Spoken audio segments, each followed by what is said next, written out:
Magandang hapon po mga bayan. Welcome po sa ating latest update. Rito po sa PNR NCR South. Ayan po yung old Calamba Station ng PNR mga kabayan.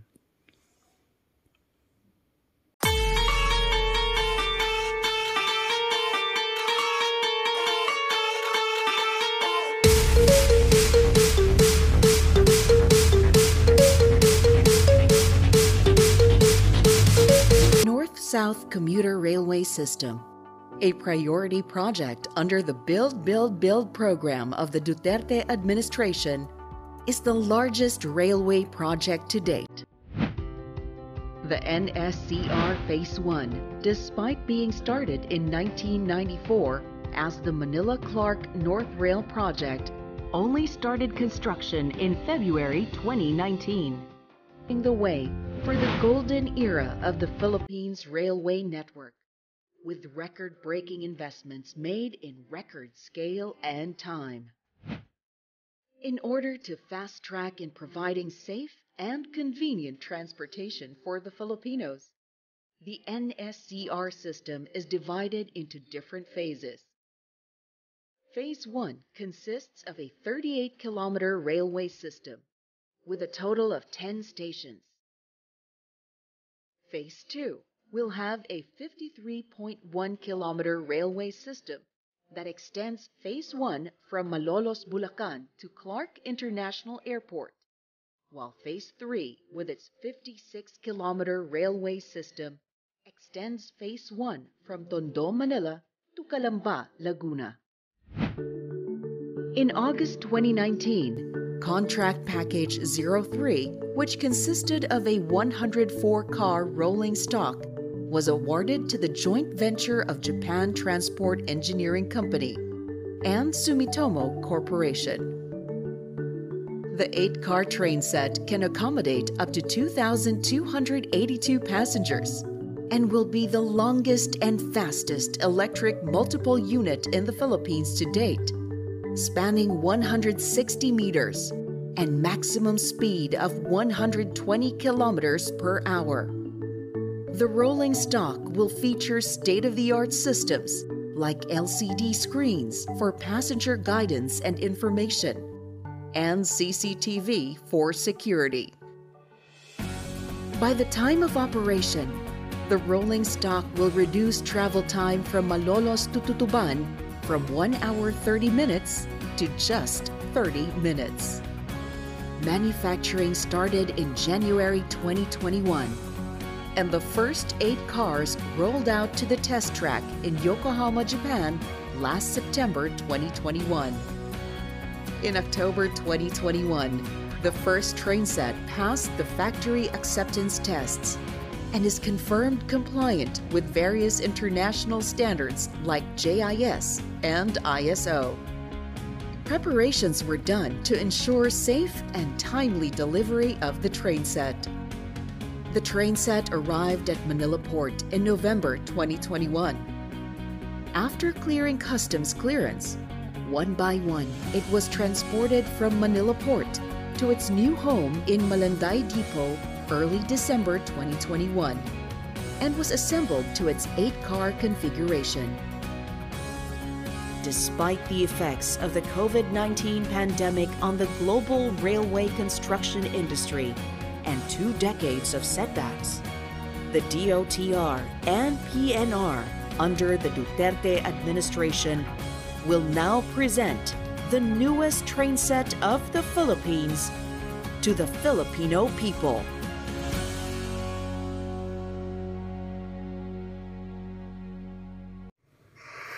Magandang hapon mga bayan sa araw Friday, no?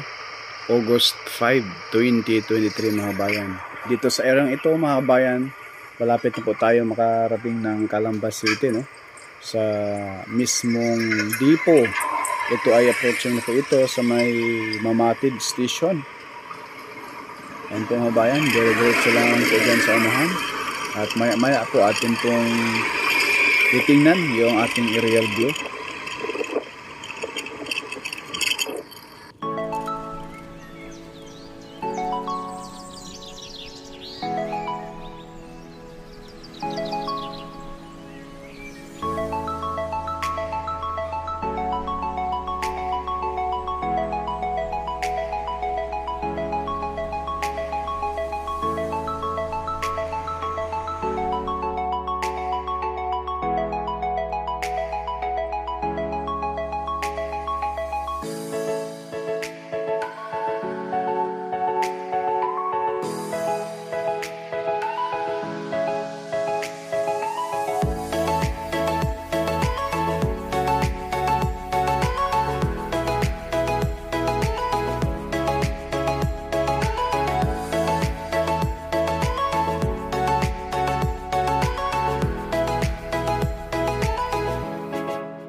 Yan po mga kabayan, may mga silayan pa rin natin yung ating mga kabayan na hindi pa rin nila ginigiba yung kanilang mga bahay, no, na sakop sa PNR.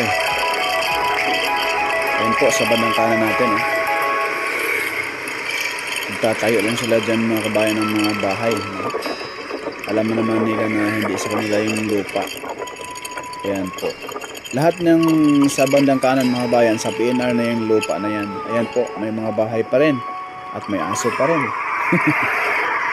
Ayan po. Ganyan lahat mga kabayan, sakop yan sa PNR. Kasi yan sa likod na yan, PNR na po yan mga kabayan. Release na po yan dyan, no?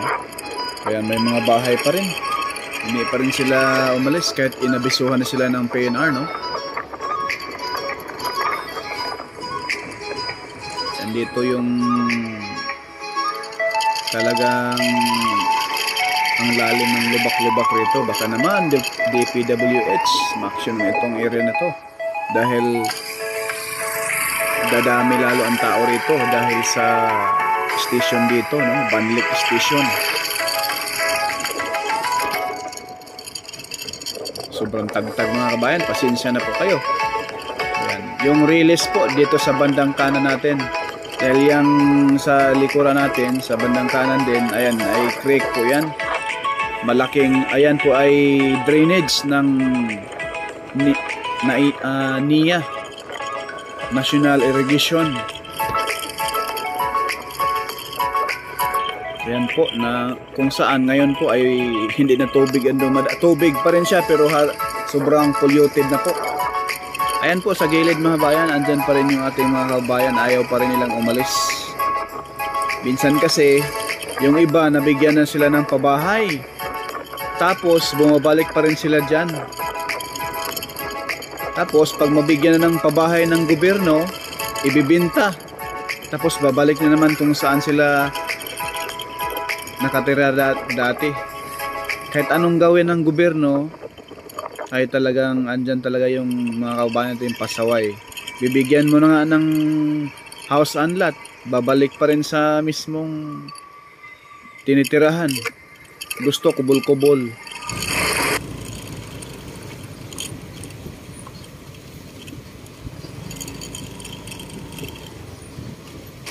Yang gawing kanan mga kabayan, yan na po yung PNR. Napakahaba na po yung ano, mula Kabuyaw, Santa Rosa papunta rito sa Calamba na. Ito namang heavy equipment na to, hindi ito sa PNR, ha? Ito po ay sa DPWH. Naglalatag sila dyan ng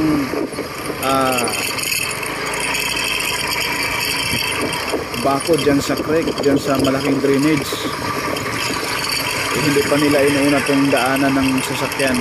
Ang inuuna nila yung parang recrap. Ayan po mga bayan, sa bandang gilid natin, sisilayan natin yung bakod.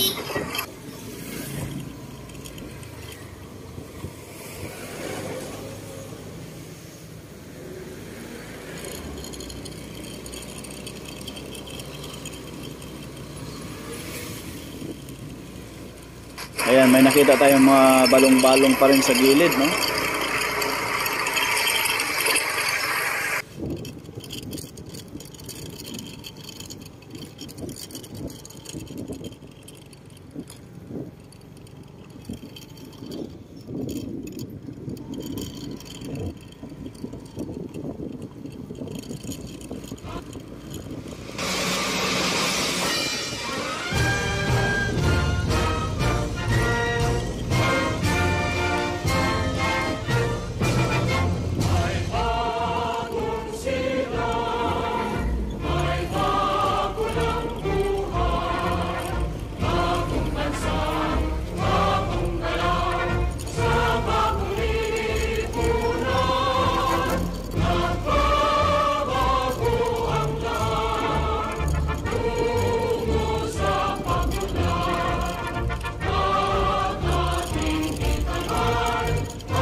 Yang bundok sa pinakamalayo mga kabayan, tumbok nitong PNR ay yan na po yung Mount Makiling, no? Na kung saan dyan sa bandang kanan andyan yung mga geothermal, at sa bandang kaliwa andyan yung Pansol, yung mga hot spring dyan, no? Ayan, hanggang dyan lang po muna yung bakod sa may Mamatid Station, Banlik, Calamba, Laguna mga kabayan, no? Ayan, andyan sa unahan, andyan na po yung depot at mismong Old Calamba Station, yung pinakita ko kaganina, no, sa intro natin.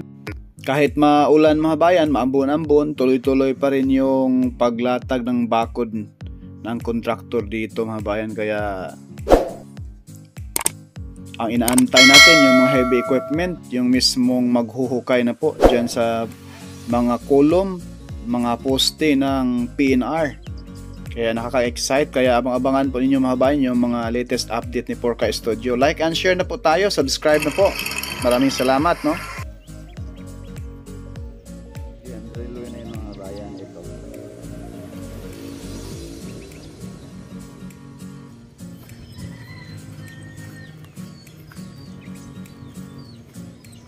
Mamatid Station, ayan.